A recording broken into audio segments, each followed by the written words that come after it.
अब ये हो गया method of elimination by equating coefficient. अब आते हैं cross multiplication method, the method of cross multiplication, the third method method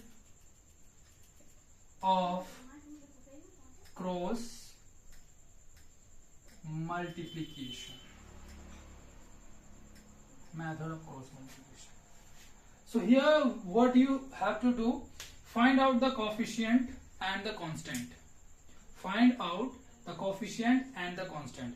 For that you have to make the equation like this. यहाँ पे equation को ऐसे करना है, x प्लस वाई इक्वल के इधर 0 कर दो, 7 इधर आ जाएगा और 3x minus 2y 11 इधर आ जाएगा, that becomes 0.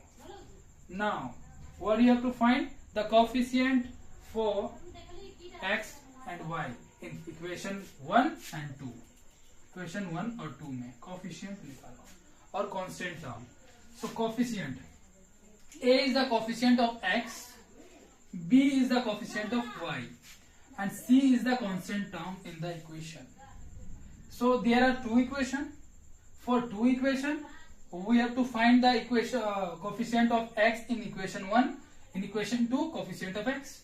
So this becomes coefficient of x in equation 1, coefficient of y in equation 1, constant term in equation 1. So what is the coefficient? x का coefficient क्या है? कुछ नहीं है, 1 है. What is the coefficient of b? 1. What is the constant term? -7. Okay. Now in the second equation, equation 2, or you can say 2. What is the coefficient of x? That is 3. Coefficient of y, b, y -2, and the constant term is -11. That is all.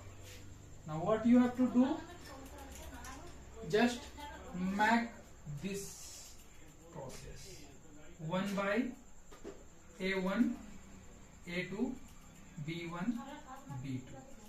ये भूलने तो नहीं, पहले a1 और a2 होगा, b1 b2, a के बाद ना b आता है.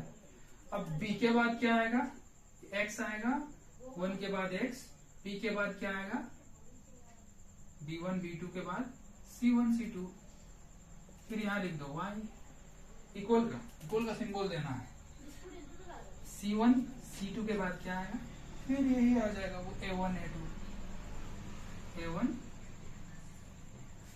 अब क्रॉस मल्टीप्लाई करना है. What you have to do? Just do the cross multiplication, okay, and subtract the multiplication of this to this. That's how to do. I will.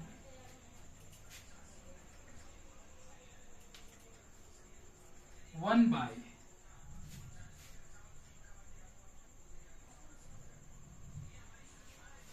what is a1 here? A1 is 1. Okay. A2 is 3. B1 is 1. B2 is -2. X by B1 B2 C1 C2. Y by C1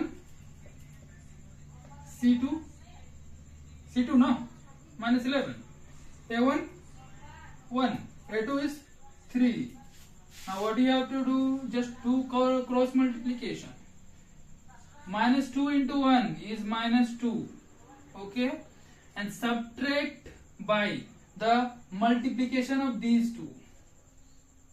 These two is 3 into 1, okay, equals to x by multiply -11 minus into minus is plus, 2 7 ja 14 equals to y by 3 7 जा -21, minus है ना, minus 11 1 जा 11, -11 यहाँ लिख दो -11. Okay, now 1 by -2 -3 equals to x by -11 and -14 is -25 equals to y by this one minus minus plus -21 minus plus 11.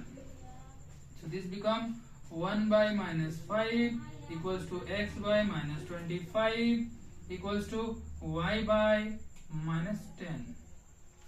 Okay, done. Now what you have to do, यहाँ पर क्या करना है, ये वेरिएबल है, ये वैल्यू है, ये वेरिएबल है, ये वैल्यू है, तो हमें ये जो फर्स्ट वाला जो टर्म दिए हैं उसके साथ दोनों को इक्वेट करना है, एक्स वाले को, एक्स वाला जो फ्रैक्शन है और वाई वाला फ्रैक्शन। चलो पहले करते हैं। Now 1 -5 equals to X by -25, तो इक्वल्स टू में क्या होता है, नीचे वाला कटता है, नेगेटिव नेगेटिव कैंसिल, 5 5 जो 25, सो एक्स इक्वल्स टू क्या निकल गया, एक्स इक्वल्स टू 5 इधर आएगा 5। नाउ अब ये y वाले को 1 by -5 equals to y by -10, negative negative cancel, 5 2 जा 10, तो y इक्वल्स टू क्या निकल गया, 2 इधर आएगा 2 हो गया। Now by the cross multiplication method we got the same value, है ना, 3 मेथड है, तीनों मेथड से सेम वैल्यू, क्योंकि इक्वेशन भी तो सेम है। सो एक्चुअली में ये फॉर्मूला क्या होगा, ये फॉर्मूला ऐसा होगा, तो ये लिखना ज्यादा बेहतर रहता है, कभी कभी भूल जाते हैं ना, भूल क्या जाते हैं कि 1 by a2 b2 minus a2 sorry a1 b2 minus a2 b1 equals to ये करना होता है x बाई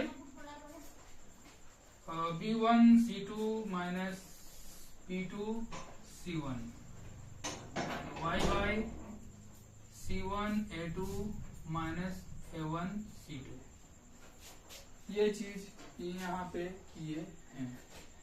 हमने बोला क्रॉस मल्टीप्लाई करना, इसको इससे करोगे, इसको इससे, इस वाले से इससे माइनस करना है, ये लिख लेगा।